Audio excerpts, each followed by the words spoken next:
tous, aujourd'hui on se retrouve donc pour une nouvelle vidéo.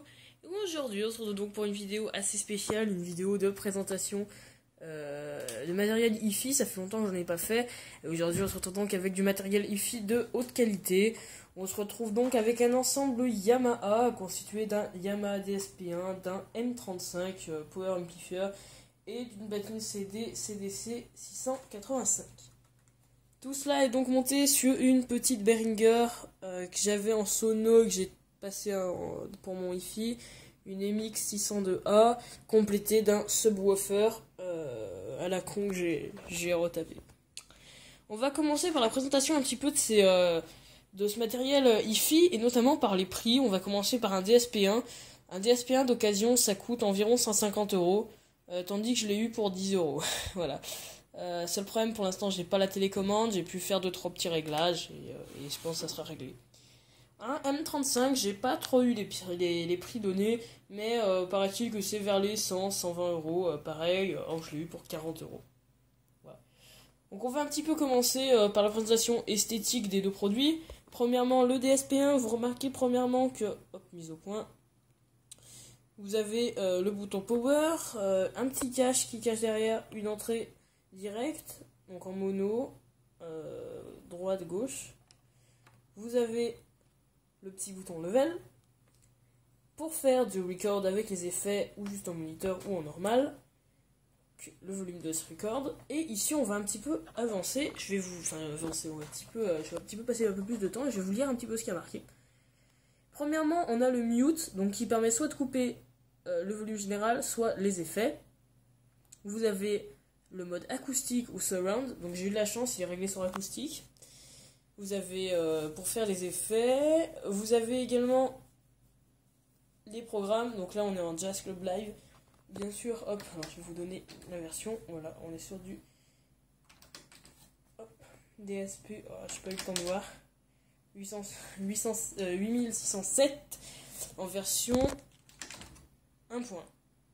Donc avec l'écran pour régler les distances, etc. Je vais maintenant passer au M35 qui est beaucoup plus simpliste, qui sort en, j'ai oublié de vous donner 4x60 watts RMS. Donc vous pouvez, donc là vous voyez le bouton Power, hop, non, voilà, on entend bien les MOSFET derrière, là vous allez l'entendre claquer. Voilà, je sais pas si c'est bien entendu. Donc le bouton pour les haut-parleurs, vous avez ici, soit vous passez en deux enceintes, donc ça c'est ce que j'ai pas, donc en deux enceintes vous avez la droite, la gauche, et sinon si vous passez en 4 vous avez l'arrière et l'avant, donc c'est la configuration que j'ai. Donc ça c'est simple, hein. Derrière on ressort en enceinte, et ici vous avez la CDC 605, alors je vais pas trop m'attarder sur cette plateforme CD, hop, je vais juste prendre la télécommande en attendant.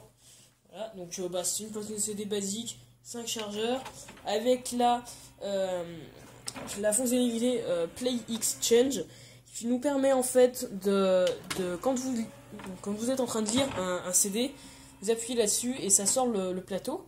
Mais en fait, il y a une deuxième tête de lecture qui prend le CD en main et du coup, vous pouvez changer de CD en étant en train de lire les fonctionnalités. Donc, le CD, donc la télécommande, voilà. Je vais faire une rapide présentation de la MX602A, très simple, qui me sert de préampli, qualité vraiment pas mal du tout, alimentation séparée, alimentation vous pouvez sortir en fantôme, 48 volts, hop, alors bon, vous l'activez ou pas, moi je l'active pas, ça sort en XLR.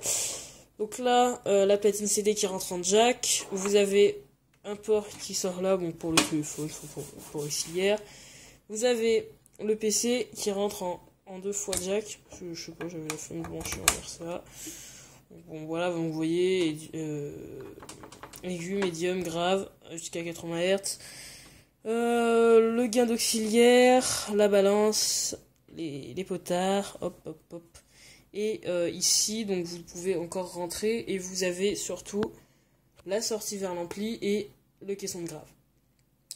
Donc on va essayer d'écouter un peu de musique, hein. Donc j'ai de la musique libre de droit comme ça, je me fais pas avoir. Hop, voilà.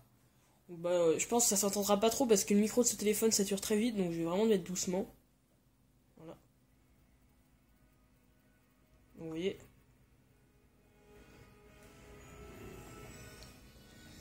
Voilà. Donc vous pouvez le remarquer, je sais pas si ça va s'entendre. Donc bah, je vais faire un petit peu les tests des potards. Donc vous pouvez monter quand même assez fort. Voilà. Donc vous voyez que les aigus sont plutôt bien ajustés.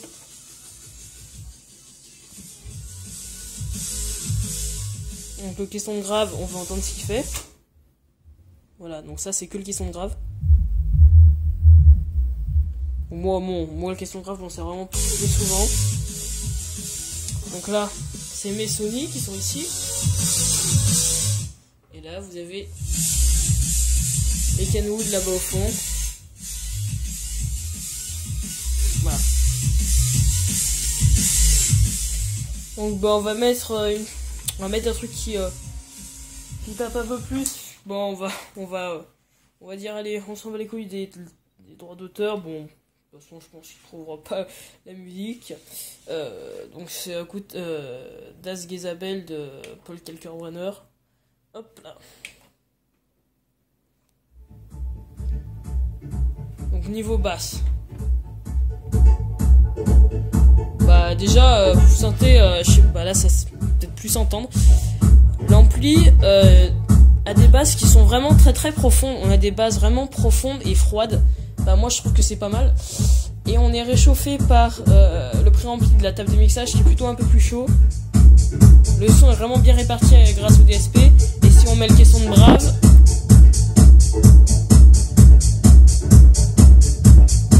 ça, alors là c'est juste le caisson. Voilà. Donc voilà, j'espère que cette présentation vous a plu et vous a permis de découvrir un petit peu ces produits Yamaha qui sont pas très connus, mais qui se recherchent de plus en plus, notamment le DSP. Donc bah, j'espère que ça vous a plu. Niveau chauffe d'ailleurs, bah, j'y pensais. Le DSP chauffe quand même pas mal niveau transfo, mais bon, il est aéré. Par contre le bloc chauffe rien. En fait je pense que ce qui chauffe le plus c'est la table, hein. Mais bon, ça on s'en fiche un peu. Voilà. Donc j'espère que ça vous a plu, n'hésitez pas à lâcher vos coms. Et excusez-moi pour le manque de vidéos, et je pense qu'il n'y en aura pas pendant peut-être un mois, parce que je suis en vacances, et je sais pas si j'aurai le temps, après avec les cours, donc bon. Voilà. Et ben on se retrouve pour la prochaine. Salut.